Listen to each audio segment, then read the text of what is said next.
Hi everybody and welcome to Heel Heat. My name is George Coles, and on this episode we're walking in Memphis. The topic of this Walking in Memphis, USWA from May 28, 1994. Now if you haven't seen my shows before, I grade everything on a 1 to 5 scale. 1 is the worst, 5 is the best. For these shows, we go segment to segment, so basically the interview, the match, whatever is between commercials. I will say this video had some chunks missing, definitely. There were some areas where it cut out and there were missing parts of the show. So for those parts, I just left them out because there wasn't... a couple times I couldn't even make out what they were saying. So it's an incomplete show, but still worth viewing. I do these at random, so we're going to get these because these are existing off of videotapes. These aren't the masters. I don't think anybody saved the masters library for Memphis. So with all that being said, if you want to check out the video before watching the review, there's a link in the description here. Let's jump right in. First off, we get an interview with Jerry the King Lawler and Brian Christopher talking about defending their championships against each other to combine the World Championship and the USWA Championship. Kind of convoluted that they're going to have a match later on in the show. Christopher is a face at this point, and so is Jerry Lawler, which is kind of odd seeing them both on the same side at the same time. Usually they would be against each other depending on who was what, who was a face and who was a heel. But still pretty cool seeing the father and son duo out there and being on the same side of the coin, and we'll see more of that later on in the show. From that, we go into a match with Bill Rush versus Doug Gilbert. I like Doug Gilbert. I don't think he was as charismatic as his brother or as good of a wrestler as his brother, but he's good. He was solid. He's also one of the most random people to ever show up in a Survivor Series. No one expected Doug Gilbert to be there. I think it was 96 he showed up. But yeah, this is a good match. Doug Gilbert does pick up the win here for that segment.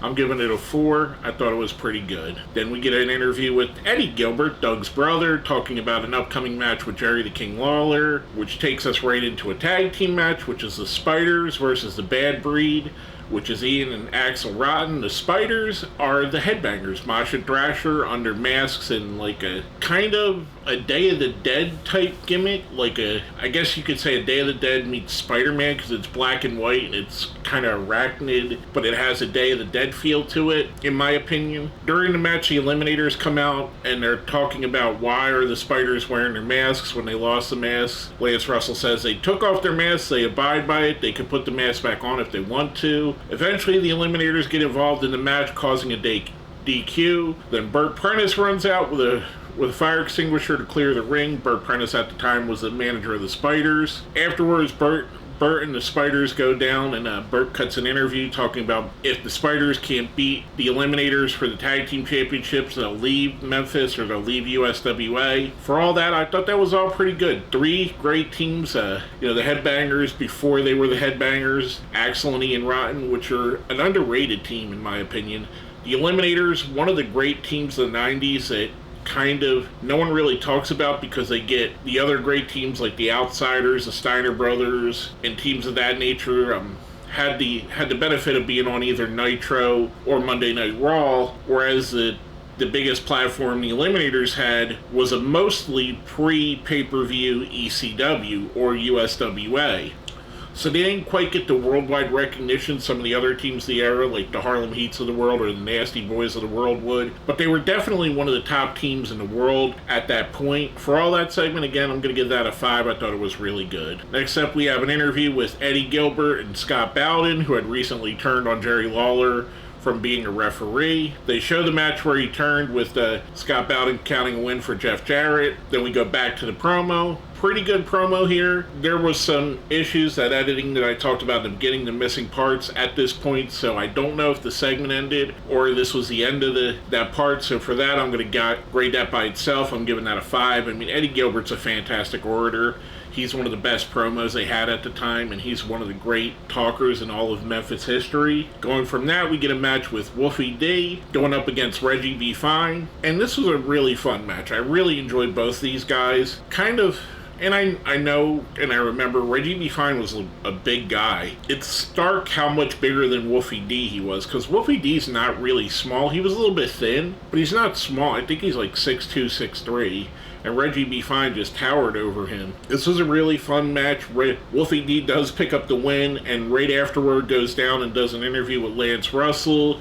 This was a really cool. Wolfie not being the talker of PG-13, it was cool to see him get a chance to really talk here and show off that he could do it. Now, he's not as engaging as JC Ice or Jamie Dundee was, but he had his own merits. I mean, you could probably say that Wolfie D is a better wrestler of the two. JC Ice was a better talker of the two. For all this, I thought this was really, really good. I really enjoyed it. I like Reggie B. Fine. I love his character. I'm giving that all a 4. Next up, we have the Dream Machine coming out, and he's cutting an interview.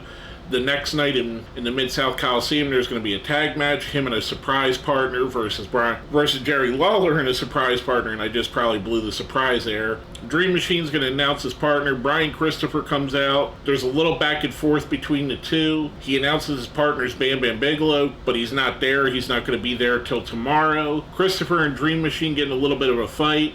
Bam Bam comes out and basically helps Dream Machine take the fight to Brian Christopher, getting the advantage over him. This is another really fun segment. I'm giving that segment a 4. Again, due to maybe some missing parts of the video.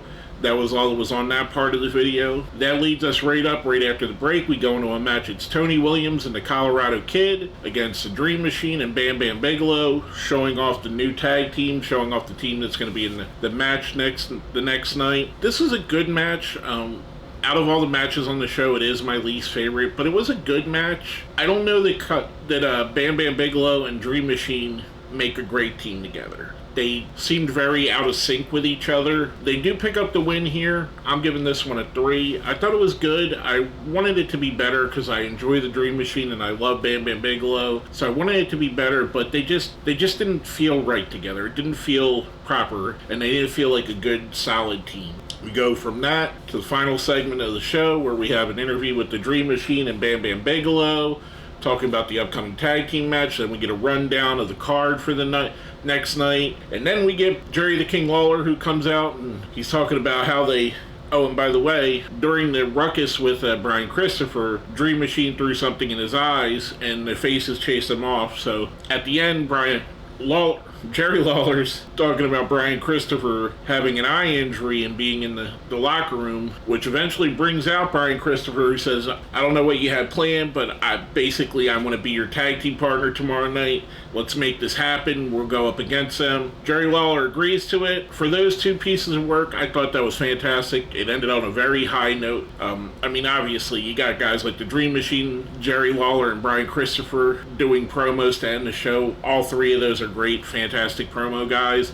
I'm giving that a 5. I thought it was really fun. All in all, just a fantastic show. I am a little bit upset at the missing pieces, but still the show was very good. It's still worth going back and watching, and it's a very bad quality. A lot of these are bad quality videos, especially I've noticed there's more bad quality of the USWA time than there was of the CWA time, and I don't know if that's a matter of the more readily available cheaper VHS tapes by the time the 90s came around as opposed to the 80s where the tapes were more expensive, so maybe you took better care of them. Or I definitely know, as someone that lived through the era, blank videotapes, they were kind of throwaway. Kind of like anyone that lived in the era of blank CDs. It didn't matter if they broke because you didn't really pay. You paid but like a dime for them, where like in the VHS days, you could get, I think it was like, there were deals for like 3 for $10 or 5 for $10. You could get really cheap VHS cassettes. And then you could also get ones that were like $10 a piece.